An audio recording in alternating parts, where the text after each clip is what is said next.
지난 1년 6개월 가량을 함께 매 주일마다 여러분과 상고한 사도행전의 드디어 마지막 절을 저희가 함께 읽었습니다. 여러분, 바울이 드디어 로마에 도착했습니다. 끝내 로마에 섭니다. 끝내 섭니다. 어떻게 여기까지 그가 온 것입니까? 고비고비마다 하나님이 도우셨고 인도하셨고 이길 능력을 주셨고 때로는 피할 길도 하나님이 열어주셨습니다. 다 알 수 없는 하나님의 지혜로 여기에 끝내 그가 서게 되는 것이죠. 사는 날에 따라 능력을 주시는 분이 우리들의 하나님 아버지시고 때를 따라 도와주시는 분이 저와 여러분의 아버지이신 하나님이신 줄 믿으시기를 바랍니다. 죄수의 몸입니다. 어쩌면 바울이 생각했거나 바울이 기대했던 바는 아닐 줄 모릅니다. 그러나 다른 죄수들과는 조금 다르게 일정 부분의 자유를 바울이 허락받습니다. 무슨 자유입니까? 말씀을 전하고 말씀을 가르칠 수 있는 자유를 부여받습니다. 사실 있을 수 없는 일이죠. 바울이 왜 그토록 로마에 오고자 했습니까? 말씀 때문에, 복음 때문에 로마에 왔습니다. 그러나 그는 묶여 있었고 그는 죄수복을 입고 있습니다. 그런데 그가 전할 수 있다라는 것입니다. 하나님이 전할 수 있는 길을 여전히 열어주셨고 예비하셨습니다. 바울을 그리고 끝내 로마에 세웠습니다. 이제 나이 60이 넘었습니다. 바울의 나이. 그가 30대에 부름받아서 이제 60이 넘은 나이에, 어쩌면 그는 조금 더 젊은 나이에 로마에 서고 싶었는 줄 모릅니다. 그러나 노년의 나이에 그는 사슬에 묶인 채 죄수복을 입은 채 끝내 로마에 섰다라는 거죠. 바울이 기대했던 모습, 계획했던 모습은 아닌지 몰라도, 그러나 하나님은 지금 죄수복을 입고 묶인 채 있는 바울의 모습으로도 누군가의 구원을 이루시기에, 복음을 전하시기에 부족함이 없는 분이라는 것이죠.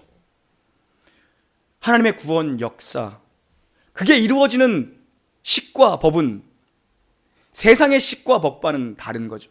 하나님 다른 방법으로, 다른 방식으로 일하시는 분입니다. 우리 고린도전서 1장 26절부터 29절까지의 말씀 함께 봉독합니다. 시작. 형제들아, 너희를 부르심을 보라. 육체를 따라 지혜로운 자가 많지, 능한 자가 많지 아니하며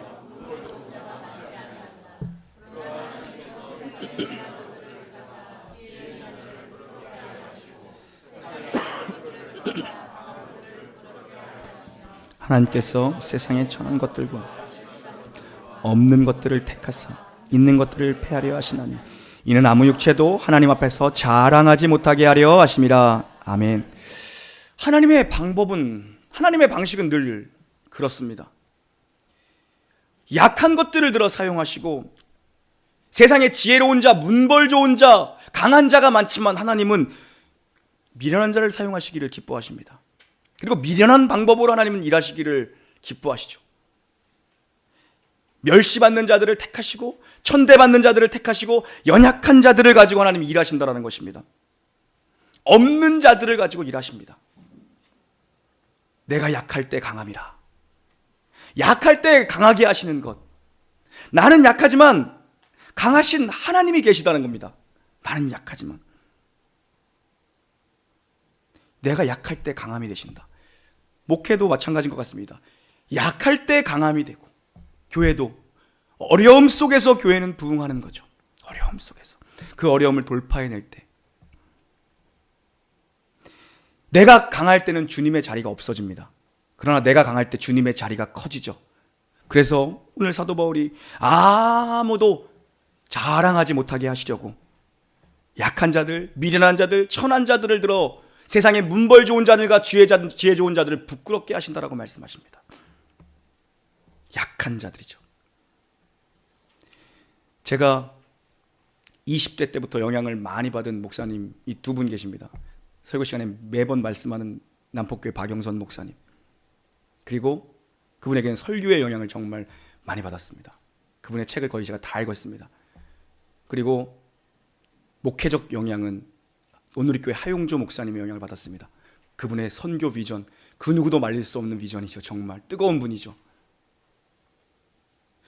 얼마 전에 하용조 목사님 목회자들을 대상으로 했던 살아생전에 그 1년에 한 번씩 했던 그 목회자 세미나 강의를 제가 다시 한번 들었습니다.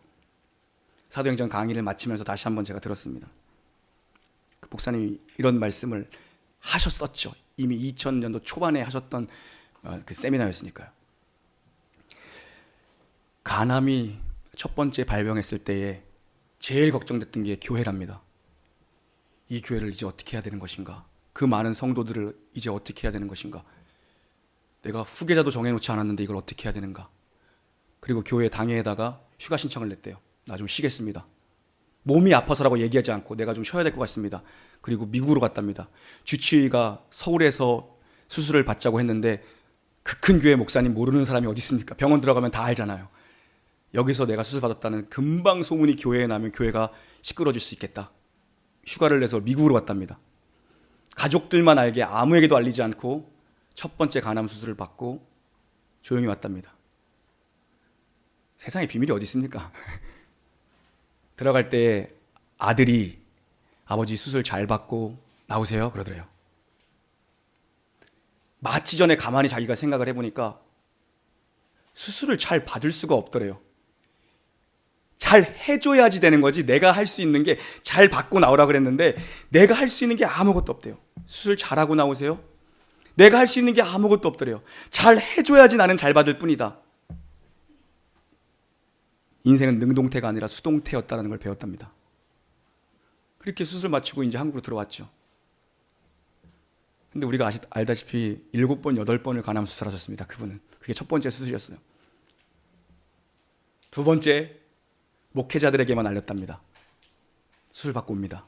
세 번째, 당회에 알렸답니다. 장로님들에게. 저 수술합니다. 네 번째 수술 마쳤는데 의사도 의아해하더래요. 이게 또 전이가 됐다라고 하니까. 수술이 분명 잘 됐는데. 그래서 당회에 얘기를 하니까 장로님들이 말리더래요. 목사님, 이번에는 교인들에게 말하고 가십시오. 교회 광고하고 목사님 수술 받으러 들어가시면 안 되겠습니까? 그리고 목사님이 가만히 생각해 보니까 장로님들 말씀이 맞더래요. 자기가 그동안 자기의 약함을 감추고 있었더래요. 약함을. 그래, 사도 바울도 약했던 거를 부끄러워하지 않고 약했던 걸 자랑했는데 내게 있는 약함, 내가 이거를 이번에는 교회에 알려야겠다. 그동안 교회가 혹시라도 어수선할까 봐 이걸 감추고 있었는데, 가장 가까운 사람들에게만 알리고 감추고 있었는데 하나님이 약함을 가지고 일하신다라는 이 말씀을 내가 왜 모르고 있었을까? 전 교회에 강구를 했대요. 제가 5번째 수술을 받으러 갑니다. 그래서 전 교인들 앞에서 무릎을 꿇고 전 교인들이 기도를 했대요. 주일날. 그러면서 목사님 말씀하시는 게, 약하면 하나님이 못 쓸 것 같은데 약하니까 더 쓰더래요. 약하니까.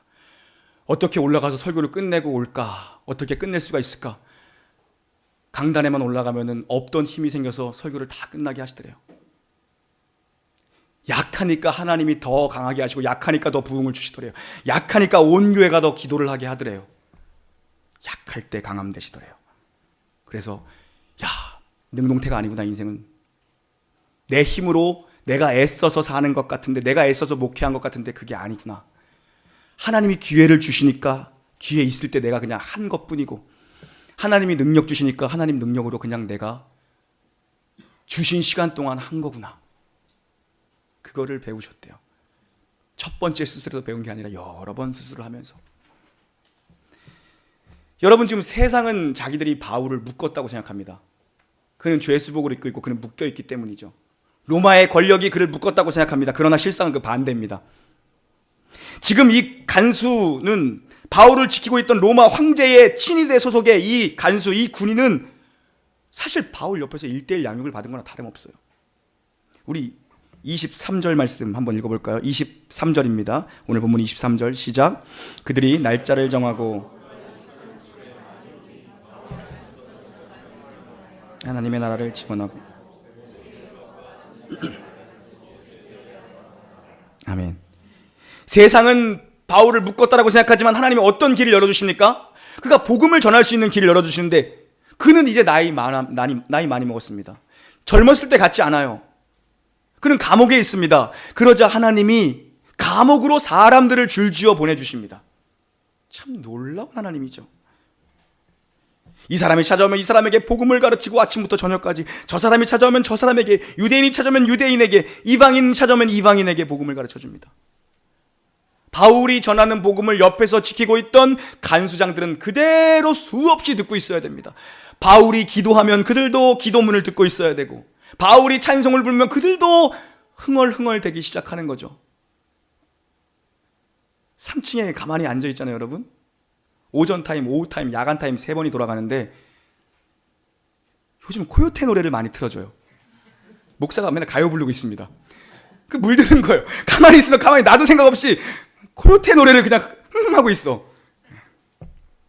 바울이 찬송하면 옆에 있던 간수장도 자기도 모르게 찬송을 흥얼거리는 겁니다. 바울이 기도하면 자기도 말미에 아멘 했겠죠.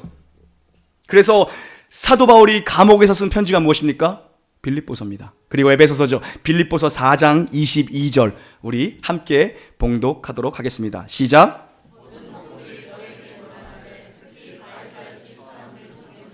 아멘. 빌립보서는 로마의 감옥에서 바울이 쓴 편지입니다. 빌립보의 성도들에게. 가이사의 집 사람들도 여러분에게 문안합니다. 가이사의 집 사람들 누굽니까? 가이사 황제의 측근들, 고위 행정관료들, 이 친위대장들. 바울 지키며 오며 가며 감시하다 이들이 복음을 듣게 된 거고 그들이 변화된 겁니다. 바울 지키고 앉아있다가 같이 예배드린 거예요. 그들이요. 예배드린 거예요. 그래 변화됐어요. 계속 말씀을 들으니까 변화됐다고요. 수많은 사람들이 줄지어 바울의 감옥으로 찾아옵니다. 묶여있지만 말씀을 전하는데 지장이 없어요. 왜요? 사람들을 하나님이 몰아다 주시니까요. 바울은 갇혀있고 바울은 나이 들었습니다. 몸도 젊었을 때 같지 않고 이제 그에게는 자유가 없습니다. 그는 갇혀 있습니다. 그가 할 수 있는 건 말씀을 가르칠 수 있는 것과 말씀을 쓸 수 있는 것밖에 없습니다. 이제 복음을 전하기 위해 사람들을 찾아다닐 수 없는 조건입니다. 복음이 막혀야 될 것 같습니다. 아니요. 하나님이 이제는 사람들을 몰아다 줘요. 애쓰고 힘쓰지 않아도 하나님이 그 앞으로 사람들을 몰아다 줘요. 여러분 옆에 붙여주시는 사람들을 우리가 너무 허투루 보면 안 되죠. 여러분 하나님이 높여주십니까? 유명해지시면 그만큼 전도의 기회를 주셨구나. 나로 하여금 더 많이 전도하라고 사람들을 많이 만나게 하시고 많이 붙여주시는구나. 그렇게 받으시기를 바랍니다. 높여주신 데는 이유가 있으시겠죠. 여러분 노아가요 말씀에 순종했어요. 말씀에 아무도 순종 안 할 때 노아가 순종했습니다. 산 꼭대기에다가요 축구장만한 배를 만들었습니다. 이해가 안 가죠. 이거를 순종해요. 산 꼭대기에다가 축구장만한 방주를 만들었어요. 하나님 그거 만들라 그러니까 만들었어요. 그런데 문제가 뭡니까? 이제 다 완성됐습니다. 이제 곧 비가 옵니다. 며칠 안 남았어요. 비 올 날이. 그게 남은 미션이 뭐예요? 짐승들 암수 한 쌍씩 잡아다 놓아야 되잖아요. 그걸 어떻게 할 거냐고요. 그걸 어떻게 해요? 배 만드는 것보다 내가 볼 땐 그게 더 힘들어. 날아다니는 애들은 어떻게 할 거냐고요. 그때 암수 잡아내, 암놈이네? 순놈이네? 어떻게 하냐고요 그걸요. 하나님이 방주 앞으로 이열 종대로 몰아다 주셨어요. 그게 성경의 증언이에요. 순종하니까 진짜 불가능한 일을 하나님이 하게 하세요. 우리는 방주 만드는 것도 불가능으로 봐요. 근데 그걸 하니까 하나님이 진짜 더 어려운 걸 그냥 해주세요. 몰아다 주세요. 여러분 우리 삶에는 무언가 해결되지 않은 문제들이 저마다 다 있습니다. 다 해결되지 않은 게 있습니다. 그것이 우리가 하나님 말씀을 따라 순종하는데 제약이 되지 않기를 바랍니다. 아직 해결되지 않은 문제에 매여서 자꾸 복음을 전하는 일에 여러분 제약받지 않기를 바랍니다. 형편이 더 나아진다고 됩니까? 아니요. 언제가 제일 좋을 때입니까? 순종할 때가 제일 좋을 때예요. 순종할 때. 지금이 제일 좋을 때예요. 지금이 제일 좋을 때. 하나님 말씀이 들릴 때, 들리는 말씀을 붙잡고 순종할 때가 제일 좋을 때입니다. 나아지면, 몸이 좀 더 건강해지면, 연세가 드시면 몸이 안 좋은 게 사실 정상이죠. 젊었을 때보다 좋아질 수가 없죠. 그러니까 지금이 중요하다고요. 제가 설교 시간에 자주 등장시키는 전라도에 사는 친한 목사님, 우리 교회 목사님 같아 하도 얘기를 주중에 또 통화했어요. 저녁에 7시 반쯤 전화했거든요. 어디 왜 안 들어가고 밖에서 뭐 하세요? 아우, 신방이 이제 끝났쇼. 아이고, 사투리를, 전라도 사투리를 좀 배워야지. 몇 번 더 나올 것 같은데. 이제 끝났어. 그러는 거예요. 밤에 뭔 신병을 다녀와요, 밤에. 그러니까, 어르신들 댁에 다녀오느라 주일날 못 나오신 분들만 찾아다녀도 한 주가 다 간대요. 주일날 예배 못 나오신 어르신들만 찾아다녀도 정말 한 주가 다 간대요. 전화 맨날 신방 갔다 온대. 왜 이렇게 교회들을 못 나오신대요? 겨울엔 다 못 나오셔 그러더라고요. 봄 돼야 나올 분들이래요. 이상하죠? 옛날 교회들은 왜 이렇게 다 언덕에 졌는지 모르겠어요. 동네마다 제일교회 붙은 데는 다 언덕에 있잖아요. 무슨 제일교회가 땅이 제일 높은 데를 사서 제일교회인가? 제일교회는 다 언덕에 있어. 이상해. 제일교회 언덕에 너무 높은 데 있었고 어르신들이 겨울에 못 걸어온대요. 숨이 차가지고. 하고 날씨 좀 풀려야지 쉬엄쉬엄 온대요. 몇 번 쉬었다가 또 몸 좀 풀리면 또 올라가고 그래야지 한 3, 4월 지나야지 어른들이 슬슬 교회 나오신대요. 그래가지고 겨울에 신방을 그게 제일 많대요. 어른들이 못 나오셔가지고. 기회 주실 때 하는 거죠. 기회 주실 때. 예배도 드리고 싶어도 못 나올 때가 있더라는 거예요. 진짜 예배 얼마나 드리고 싶겠어요. 평생 교회와 함께 하신 분들인데 예배 드리고 싶은데 교회를 못 나와요. 교회 언덕 올라오는 게 힘들어서 몇 번씩 쉬었다가 오셔야 된대요. 몇 번씩. 형편이 좋아도 안 좋아도 풀려나도 묶여 있어도 바울은 전진합니다. 자기 일을 합니다. 감옥에서도 전진해요, 바울이요. 그 능동태가 아니고 정말 수동태구나. 은혜로 사는 것이고 주어진 기회로 살아가는 것이지 이거 정말 내가 사는 게 아니구나. 바울이 점점 그걸 배운 거죠. 주중에 그 명절이었죠. 안동 다녀왔습니다. 안동 다녀왔어요. 처음으로 명절 같은 명절, 시골을 가니까 좀 명절 같네요. 시골을 한번 가본 적이 없었는데 명절. 저희 처가 때 이제 방문한 거죠. 어르신들에게. 교회 목사님이에요. 그래서 사택에서 머물러서 가족들이 다 사택에서 명절을 보낸대요. 그래서 거기서 이제 교회랑 붙어 있잖아요. 저녁 먹고 뭐 이런저런 얘기하다가 저는 뭐 말을 할 것도 없고 그냥 구석에 찌그러져 있잖아요. 한복 근엄하게 입고서 이렇게 갈아입으라는데 내가 안 갈아입었어. 가만히 있었죠. 그 목사님은 이제 은퇴 얼마 안 남으셨어요. 이제 뭐 2년 3년밖에 안 남으셨대요. 또 명색이 목사인데 또 좀 이렇게 또 명절이라고 또 이렇게 좀 해이해지면 좀 그렇잖아요. 좀 고충이에요. 명절에도 새벽기도 내일 해야겠다라는 마음으로 또 자랑스럽게 식구들 다 들으라는 목사님 그 내일 새벽이 몇 시에 이렇게 나가세요? 바로 코앞이잖아요. 사택 그냥 문만 열면 교회잖아요. 3시 그러는 거예요. 새벽 예배를 목사님 3시에 나가신대요. 사모님이랑. 새벽 예배가 3시예요? 아니요 4시 반. 근데 왜 3시에 나가세요? 할머니들이 3시 반에 다 집합한대요. 그 목사가 30분을 일찍 나가야 있을 거 아니에요. 불 켜놓고 난로 누르려면 어쩔 수 없이 3시에 나가신대요. 어르신들이 3시 반이 되면은 그 새벽 예배 멤버들이 빠지지도 않고 집결을 한대. 새벽 예배 나오시는 어르신이 빠지지 않으면 그날은 조금 이제 걱정되는 날이에요. 가봐야 되는 날이야. 어르신들이 편찮으시니까 못 오시거나 뭐 이렇게 있으니까. 와, 그냥 잤어요. 포기했어. 포기했어 그냥. 막 들리는데 막 물 트는 소리 들리는데 그냥 자버렸어. 저도 꿈이 있거든요. 나중에 시골 가서 시골에서 정말 목회하고 싶다 꿈이 있거든요. 여러분이랑 오래 있고 싶어졌어요. 여러분이랑 뭐 은퇴할 때까지 있고 싶어졌어. 막 우리 6시 야 이거 진짜 안 나오면 죄 짓는 것 같아. 3시에 새벽 기도를 하는 목사님이 있는데 그래요. 도시에 맞는 것 같아요. 저는요. 시골 약간 제가 허금 꾼 것 같아. 여러분 우리에게 주어진 기회 동안만 할 수 있는 겁니다. 하나님이 기회를 걷어가시면요 3시간 6시간 못해요. 할 수가 없는 거예요. 정말 할 수가 없어. 사도 바울이 30대 때 부름받고 젊어서 뛰어다닙니다. 복음 들고 뛰어다닙니다. 이제 사람들이 그가 힘드니까 나이 먹으니까 사람들이 몰려와요. 뭘 가르칩니까? 하나님 나라에 관한 이야기, 예수 그리스도 십자가 복음을 가르칩니다. 그거 들으러 교회 오는 거죠. 하나님 나라와 십자가 복음. 세상 나라에 관한 이야기가 아닙니다. 하나님 나라에 관한 이야기입니다. 하나님 나라에 관한 이야기.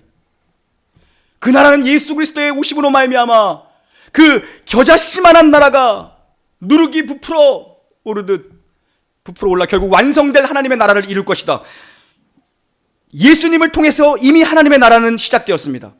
그리고 완성을 향해 가고 있는 거죠. 우리는 그 긴장감 속에 살아가는 것이 교회입니다.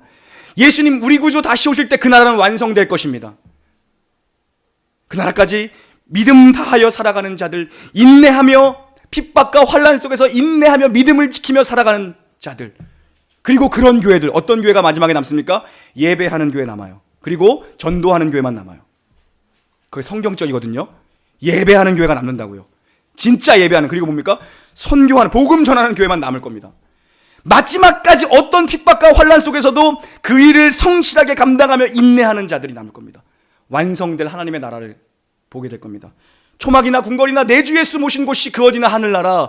하나님의 나라는 이미 우리 안에 있습니다. 우리 안에 하나님의 나라가 임한 것입니다. 그 나라를 보는 거죠. 그 나라를 기대하는 거죠. 그게 교회입니다. 그런데요, 이 메시지를 듣는 곳의 반응은 언제나 둘로 나누어집니다. 그 반응입니다. 24절부터 26절 시작. 그 말을 믿는 사람도 있고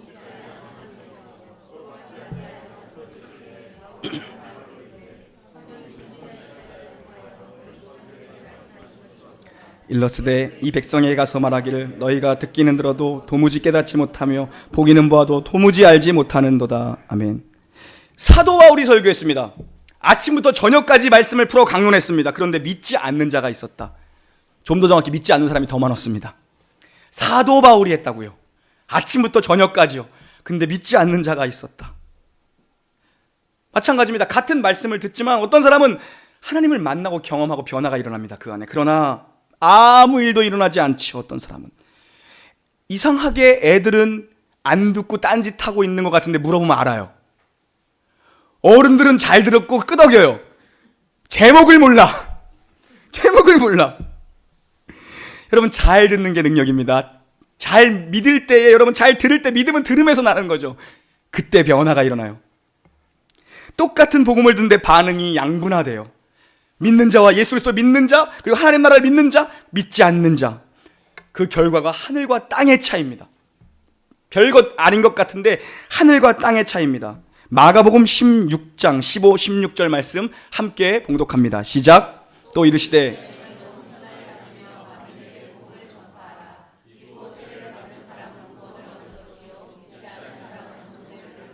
아멘. 예수님의 가르침입니다. 반응에 따라 영혼의 운명이 영원히 달라진다라고 얘기합니다. 예수가 그리스도다. 이걸 믿으면 구원이고 아니면 정죄를 받는다. 정죄를 받는 건 하나님과 아무 상관없는 사람이다라는 겁니다. 하나님과 관계없는 상태다 너는, 그겁니다.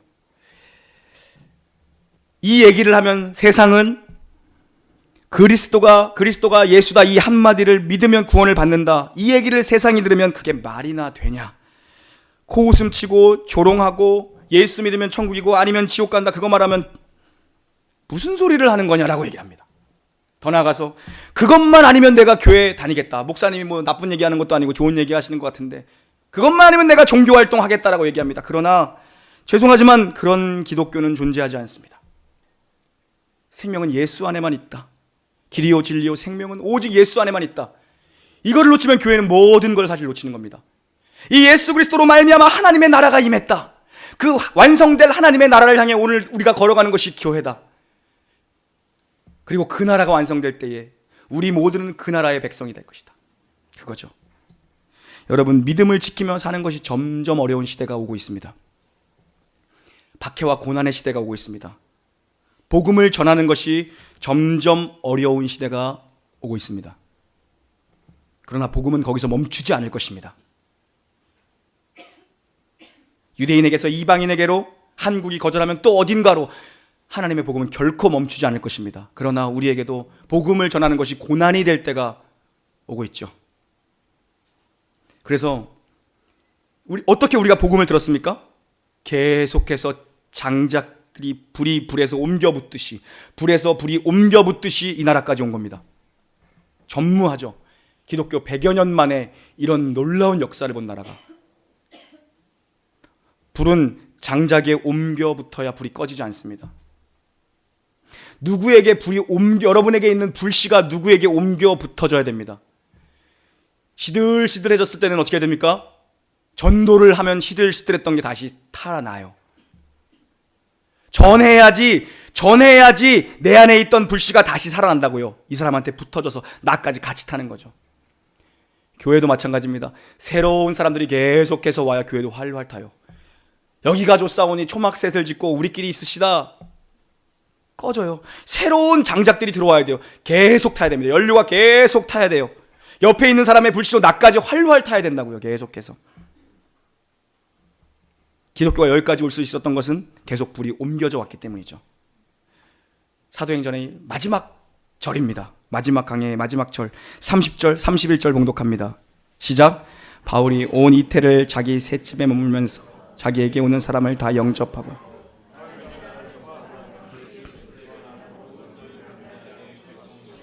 아멘. 자기의 셋집에 머물면서 복음을 전합니다. 월세방입니다. 쉽게 얘기하면 월세방에 머물면서. 우리가 월세에 살아서 우리가 복음을 못 전합니까? 아니면 우리가 뭐 전세에 살아서 복음을 못 전합니까? 집이 자가가 아니라 복음을 못 전합니까? 바울이 머물던 이 지하 감옥이 지금도 로마의 그 형태가 있다고 합니다. 약 10평 정도의 규모라고 합니다. 10평 정도. 이번에 명절에 갔더니 작은아버지들이 얘기하시더라고요. 네. 자기들끼리 막 또 뭐 소리 높이더라고요. 저한테 얘기하면서 신목사 되도록 빨리 성지순례를 갔다 와. 그러니까 넷째 작은아버지, 둘째, 넷째, 다섯째가 장로님이거든요. 넷째 장로님이 사도 바울 코스를 먼저 갔다 와. 다섯째 장로님이 무슨 말이야 형? 예루살렘을 먼저 가야지. 자기들끼리 막 싸운다. 왜 어쩌라고? 그 둘째가 듣더니 야 니들은 그런 걸 가지고 왜 싸우냐? 이상하더라고 나 진짜. 어쨌든 갔다 오면요 말씀 보는 깊이가 달라질 거래요. 그 현장감이. 로마에 가면 이 바울이 머물던 셋집이 있대요. 셋집이 10평이 채 안 되는 원룸이죠. 여러분 교회가 공간이 좁아서 복음을 못 전합니까? 건물이 없어서 교회가 복음을 못 전합니까? 우리가 전세 살아서 복음을 못 전합니까? 내 안에 열정만 있으면 뭐 월세든 전세든 10평이든 100평이든 상관이 없어요. 내 안에 복음의 불씨가 살아있다면 상관이 없어요. 지난주에 우연히 1층에서 고등학교 동창을 만났어요. 1층 김밥집 앞에서 엘리베이터 딱 내렸는데 만났어요. 고등학교 동창 만나는 게 별로 반갑지가 않네요. 욕부터 나와. 야 이새 걔가 저한테 너 목사 이런 얘기 나오는 거예요. 옆에 사람들 있는데 나도 좀 위치가 있는데 나 진짜 애들 만날 때마다 내가 먼저 가세요. 집사님 먼저 식당으로 보내놓고 고등학교 밴드에다 올리려고. 야 나 만나면 앞으로 욕하지 마. 이 밴드 올려야 되겠어. 제가 고등학교 졸업하고 한 번도 못 나왔거든요. 동창이면 맨날 뭐 토요일날 하니까 나갈 수가 없어. 부르지도 않아요 저는요. 그랬거든요. 아주 친했던 애예요. 정말 친했던 친구예요. 중학교도 같이 고등학교도 같이 중학교 때 짝꿍이었던 친구 만났어요. 되게 많이 이사 왔더라고요. 동창들이 수원 살던 애들이 엄청 많이 이사 왔어요. 걔한테 들으니까. 네. 그래갖고 막 전화번호 많이 받았어요. 동탄으로 온 애들 부영단지로 엄청 많이 왔대요. 애들이 호수공원에서 만날라 그러나? 갖고 호수공원에서 축구하자 그러더라고요. 그리고 아무튼 뭐 연락처 주더라고요.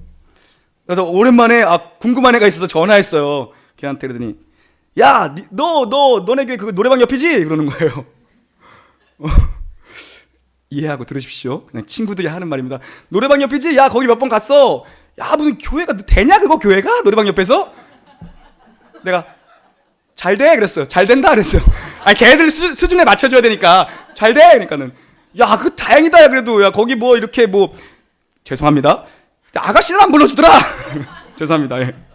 건전 노래방이더라 이 얘기죠. 야 뭐 교회가 그런 데 있냐? 그러는 거예요. 문제는 조건이 아니라 내 안에 불씨가 있냐는 겁니다. 내 안에 하나님의 나라가 있냐의 싸움이에요. 조건이 문제가 아니라고요. 조건이. 저도 옛날에 진짜 이해 안 갔거든요. 일동탄에 막 북광장 이런 데 다니면서 저기에 교회가 있는데 저 교회에 가는 사람이 있어? 진짜 그렇게 생각했어요. 야, 저 목사님은 진짜 안목이 있는 거야, 없는 거야? 저기다 교회를 했어. 유흥가 한복판에 교회가 있는 거야. 주차장도 막 거의 뭐 찾기도 힘든 골목에다. 야, 어떻게 저기 교회가 될까? 지금도 가면 지금도 있더라고요. 뭐 우리도 거기 이렇게 있지만, 조건이 문제가 아니라요, 새방 월세 사는 게 문제가 아니고요, 10평이 문제가 아니더라는 겁니다. 내 안에 불씨가 있냐의 싸움, 하나님 나라가 있냐의 싸움이에요. 하나님의 나라가 있냐, 건물이 아니고 조직이 아니고 하나님의 나라가 내 안에 있냐, 그게 진짜와 가짜의 차이죠. 그게 교회죠. 전세 사는 분들 용기를 가지시길 바랍니다. 전세집도 열어놓고, 내 집이다 열어놓고, 거기 예배도 드리고, 교인들도 많이 초대해서 밥도 좀 하고 예배도 드리고, 복음 전하는 거죠. 하나님 건데 다. 바울이요, 지금 낮에는 전도하고 밤에는 성경 씁니다. 바울이 밤에는 전도했고 이렇게 복음을 전했고요, 낮에는 성경을 추월했어요. 감옥에서 시간을 때운 게 아니라요, 시간이 모자라요. 인생을 정리할 시간을 하나님 주신 거예요. 에필골몬 4권이나 씁니다. 에베소서, 빌립보서, 골로새서, 빌레몬서 4권이나 쓸 수 있게, 교회들을 돌볼 수 있게, 인생을 노년에 정리할 수 있게 그렇게요. 담대하고 거침없이 전합니다. 왜 이렇게 담대할 수 있고 왜 이렇게 거침이 없는 인생을 삽니까? 자신이 있었거든요. 하나님에 대해서. 그 안에 하나님의 나라가 진짜 있었거든요. 하나님의 나라가, 하나님 나라가 가까이 오고 있다는 걸 봤거든요. 그 사람은요. 그걸 알면 담대하죠. 저는 그래서요, 하나님의 능력, 하나님의 권세, 이런 표현을 좀 거꾸로 하는 게 더 좋더라고요. 능력의 하나님, 좀 액센트가 뒤에 있었으면 좋겠어요. 하나님께.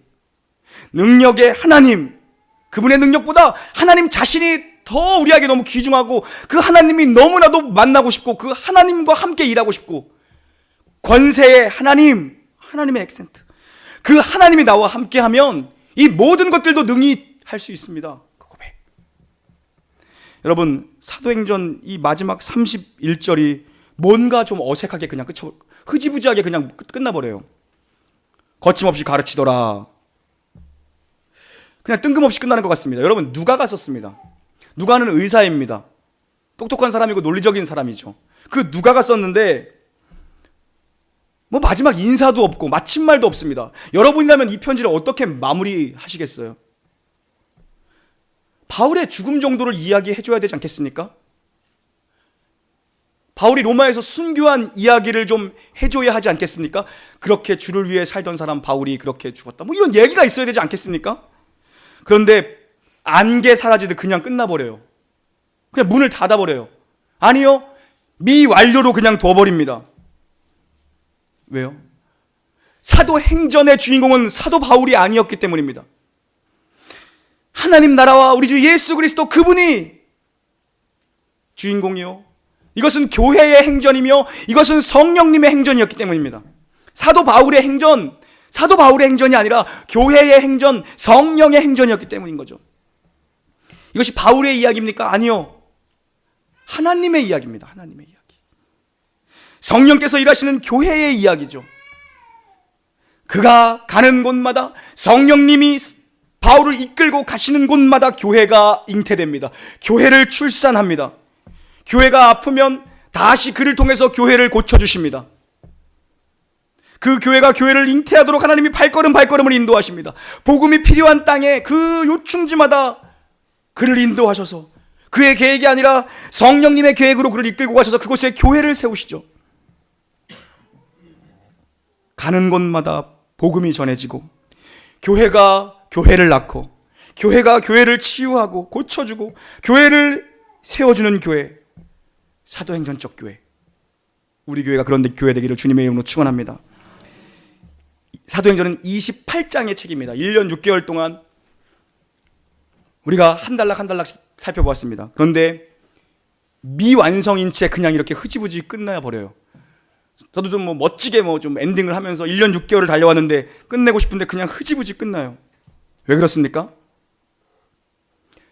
저와 여러분 때문에 남겨둔 책입니다. 이 교회 때문에 남겨둔 책입니다. 사도행전 29장을 쓰지 않았어요. 끝인사가 없습니다. 주님 오시는 날까지 교회가 29장을 써내려 가야 한다는 것입니다. 전 인생에 걸쳐 헌신하고 전 인생을 결단할 그런 교회들, 그런 인생들을 통해서 사도행전 29장을 계속해서 써내려 가라는 것입니다. 그래서 미완료로 그냥 끝내버립니다. 저는 어젯밤에 이 원고를 마무리하면서 여러분 한 분 한 분의 얼굴이 떠올랐어요. 3년 몇 개월 동안 처음부터 함께한 얼굴들, 그리고 또 최근에 교회를 오신 분들, 또 앞으로 오실 분들, 우리 뭐 몇 안 되니까 다 스쳐가요. 다 스쳐간다고요. 제 미래가 떠오른 게 아니라 여러분의 얼굴을 생각하면서 사도행전 강해를 마치고 싶습니다. 그 떠오른 얼굴들이 사도행전 29장을 좀 그렇게 써내려가는 분들이 되었으면 좋겠어요. 이 교회가 사도행전 29장을 계속해서 써내려가는 교회, 주님 오시는 날까지 마무리 짓지 않고 계속해서 써내려가는 교회. 젊은 분들은 젊은 분들대로의 쓸 내용들이 있을 것이고, 연세가 드실 분들은 또 그분들 인생대로의 불태울 것이 남아 있습니다. 우리가 초막셋을 짓고 여기가 좋으니 여기에 머뭅시다. 아니요. 우리가 꿈꾸는 교회는 그런 교회가 아닙니다. 사도행전적 교회, 끝나지 않는 교회, 계속해서 복음의 불씨를 가지고, 세상 사람들이 말하는 건 연병이라고 합니다.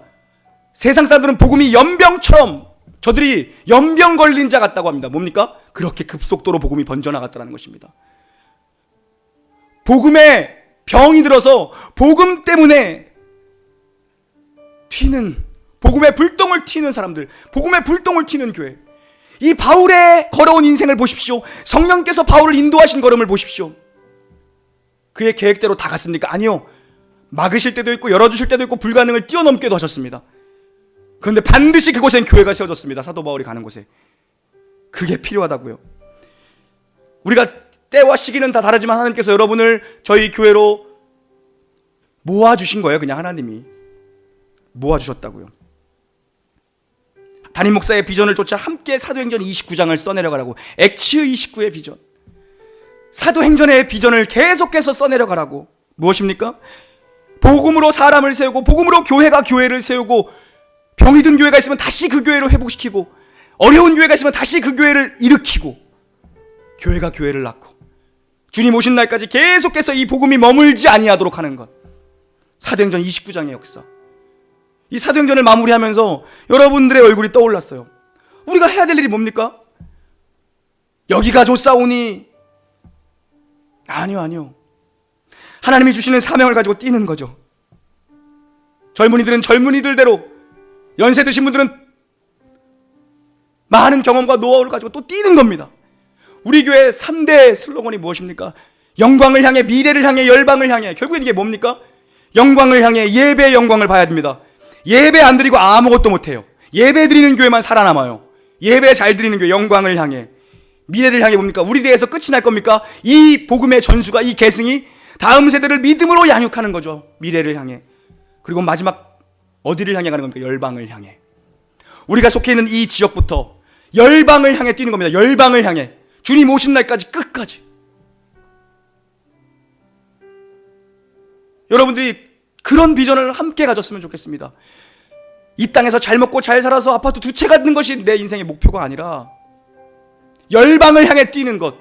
아직도 늦지 않았고, 아직도 힘이 있고, 아직도 기회를 줬을 때 열방을 향해 하나님 앞에 내 인생을 헌신하는 것, 드려보는 것. 이 교회와 함께 웃고 이 교회와 함께 울며 열방을 향해 가는 액츠 29의 비전, 사도행전 29장을 써내려가는 비전이죠. 그분은 다시 오실 것입니다. 시간이 많지 않고 눈 깜짝할 사이일 것입니다. 어떻게 우리가 사는 동안 사도행전적 교회로 살아갈 것인가? 거기에 초점이 있는 거죠. 어떻게 우리가 영광을 향해, 미래를 향해, 열방을 향해 나가는 사도행전적 교회로 우리가 설 것인가? 인생 마지막에 하나님 나라가 펼쳐질 때 후회 없는 인생 사시기를 주님의 이름으로 축원합니다. 여러분이 가장 사랑하는 나라는 어느 나라입니까? 대한민국입니까? 대한민국을 사랑해야죠. 우리의 조국을 사랑해야죠. 그러나 우리가 진짜 사랑해야 될 나라는 어느 나라입니까? 하나님의 나라입니다. 내 안에 있는 겨자씨만한 하나님의 나라, 예수의 이름으로 새겨진 그 하나님 나라가 내 안에서 커지게 하는 것. 나는 약하지만 우리 주님의 이 하나님 겨자씨만한 믿음 하나를 붙잡고 하나님 완성될 하나님 나라를 향해 살아가는 것. 그 나라를 우리가 꿈꿔야 됩니다. 언제까지요? 내 호흡이 닿을 때까지 그렇게. 기회가 매일 있는 건 아니죠. 함께 사도행전 29장의 역사를 써내려가는 저와 여러분 복된 교회 사명자들 되시기를 주님의 이름으로 간절히 축원합니다. 아멘. 우리 함께 좀 마지막으로 기도했으면 좋겠습니다. 사도행전 강해를 마치면서 하나님 아버지 29장의 역사를 저도 써내려가고 싶습니다. 이 교회와 함께 사도행전 29장 열방을 향해 달려가는 29장의 역사를 하나님 써내려가게 하여 주시옵소서. 다 같이 기도하며 나아가시겠습니다. 하나님 아버지, 하나님이 부르시고 역사해 주시고 하나님 도와주시옵소서. 하나님 아버지, 주님 나라가 올 때까지 믿음 다하여 살게 하여 주시옵소서. 소망을 품고 믿음 다하여 하나님의 나라를 꿈꾸며 살게 하여 주시옵소서. 하나님, 주님의 나라는 무너지지 않을 그 주님의 나라, 완성될 그 주님의 나라, 내 안에 계신 그 하나님의 나라를 사랑하게 하여 주시옵소서. 세상 나라가 아니라 하나님의 나라를 사랑하게 하여 주시옵소서. 하나님, 그 나라를 꿈꾸며 살게 해 주시옵소서. 아버지 도와주시옵소서. 하나님 아버지, 1년 6개월 동안 긴 사도행전의 강해를 마무리 질 수 있도록 은혜를 베풀어 주심에 감사를 드립니다. 하나님의 이 귀한 성경 말씀과 또 믿음의 선배들을 통해서 주신 귀한 주석 책들과 또 하나님 선진 목회자들이 남긴 많은 설교집과 다양한 자료들을 통하여서 또 하나님이 그때그때 주시는 은혜와 영감을 통하여서 이 사도행전 강해를 1년 반 동안 사랑하는 교우들과 함께 나누었습니다. 하나님, 들으면서 끝이 나지 않게 해주시옵고 이제 남아있는 29장의 역사를 우리 교회가 함께 써내려갈 수 있도록 하나님 은혜를 베풀어 주시옵소서. 교회를 처음 시작하면서 하나님께서 7년을 바라보게 하셨고 하나님 어느덧 벌써 절반의 길을 걸어가고 있습니다. 하나님 아버지, 우리 교회가 정말 주님이 주시는 그 복음의 불씨로 더욱더 뜨거워지게 해주시옵고 장작들이 활활 타올라서 복음의 불똥이 곳곳으로 뛰어갈 수 있는 하나님 은혜의 역사를 허락하여 주시옵소서. 오늘도 이곳에 불러주신 저들 이유와 목적과 비전과 사명이 있게 이곳으로 부른 것 아닙니까? 이 일을 함께 마음을 같이 하고 일을 나누며 서로 사랑하며 협력하며 이 길을 함께 걸어갈 때 하나님 나라를 자랑스러워할 수 있는, 하나님 나라를 사랑할 수 있는 자들로 만들어 주시옵소서. 그렇게 역사하실 주님을 찬양하며 우리 구주 예수님의 이름으로 기도 올리옵나이다. 아멘.